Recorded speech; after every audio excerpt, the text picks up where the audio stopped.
আসসালামু আলাইকুম। আশা করি সকলেই ভালো আছেন। আল্লাহর অশেষ রহমতে আমিও ভালো আছি আলহামদুলিল্লাহ। নতুন একটি ভিডিও নিয়ে হাজির হলাম। আশা করি আপনাদের সকলের কাছে অনেক বেশি ভালো লাগবে। ভালো লাগলে অবশ্যই লাইক, কমেন্ট, শেয়ার করবেন এবং চ্যানেলটি সাবস্ক্রাইব করে পাশে থাকবেন এবং কষ্ট করে না টেনে সম্পূর্ণ ভিডিওটা দেখবেন, যাতে করে আমার ওয়াচ টাইমটা পূরণ হতে সহযোগিতা হয়। দেশের বাইরে থেকে অনেক দূর দূরান্ত থেকে অনেক আপু ভাইয়ারা আমার ভিডিও দেখেন, তাদেরকে জানাই অনেক অনেক ভালোবাসা ও মন থেকে অনেক অনেক দোয়া। প্রতিদিনের মতো আজকে একটি ভিডিও নিয়ে আসলাম, আশা করি আপনাদের কাছে ভালো লাগবে। তো আজকে আমি কি রান্না করছি সেগুলি আপনাদের সাথে শেয়ার করছি। এখানে টমেটো দিয়ে আলু দিয়ে ভর্তা করব। তাই আমি কীভাবে ভর্তা করছি সেটা আপনাদের সাথে আমি শেয়ার করতেছি। তো আলুগুলো ভেজে নিচ্ছি টমেটোর সাথে। এই যে এখন আমি ভর্তা করে নেব।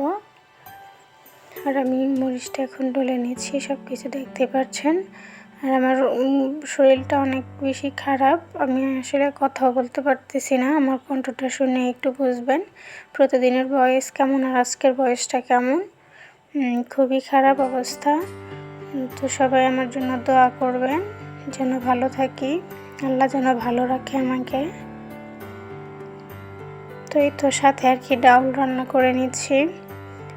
আসলে আমার ভয়েস দিতে খুব বেশি কষ্ট হচ্ছে, তো এখানে ডাউলও রান্না করছি। শরীরটা ভালো না বলে আজকে রান্না ছিল। আপনারা পুরো ভিডিও জুড়ে সাথে থাকুন, দেখতে থাকুন। তো এখানে আমি আলু ভর্তা করব, সেই জন্য পেঁয়াজটা ভেজে নিলাম। এখন মরিচটাও ভেজে নেব, আলাদাভাবে ভেজে নিয়েছি যাতে কোনো পেঁয়াজটা পুড়ে না যায়। তো আপনারা অনেকে অনেক ভালো রান্না করেন, এখানে আর বলার মতো কিছুই নেই। তারপর যেহেতু ভিডিও করছি তাই বলতে হচ্ছে, সবাই ক্ষমা সুন্দর দৃষ্টিতে দেখবেন। তো আমি সবসময় ডাউলের ভিতরে জিরা দিয়ে থাকি, তেজপাতাটা দিই মাঝে মাঝে। অনেকেই তেজপাতা দেন না, আমার কাছে জিরা দিলে গ্রাম মনে হয়। তো এখন আমি একটা মাছের পিস ভেজে নেব। আসলে মাছটা ওর পাপা খায় না, এর জন্যই ভেজে নেওয়া একটাই, আমি একবার যেন খেতে পারি। তো এই যে আমার মাছ ভাজা হয়ে গেছে, এখন আমি আলু ভর্তাটা করে নেব। দেন আমি ইফতারটা সেরে নেব। আজকে আর ইফতারে অন্য কিছু রাখিনি, শুধু এগুলোই রেখেছি। ওগুলো ইফতার আইটেম রাখলে গ্যাস হয়ে যাচ্ছে, তাই খাচ্ছি না।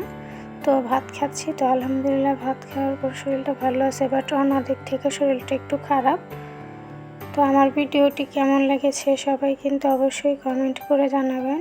যদি ভালো লাগে অবশ্যই লাইক করবেন, সাবস্ক্রাইব করে পাশে থাকবেন এবং প্রতিদিন নিত্য নতুন ভিডিও দেখতে সাথে থাকবেন। আর আমার জন্য বেশি বেশি দোয়া করবেন। আসলে অনেকটা অসুস্থ, এই জন্যই বারবার বলতেছি। তো এই যে ভর্তা না হয়ে গেছে। তো সকলে ভালো থাকেন, সুস্থ থাকেন, সুন্দর থাকেন, আমার জন্য দোয়া করবেন।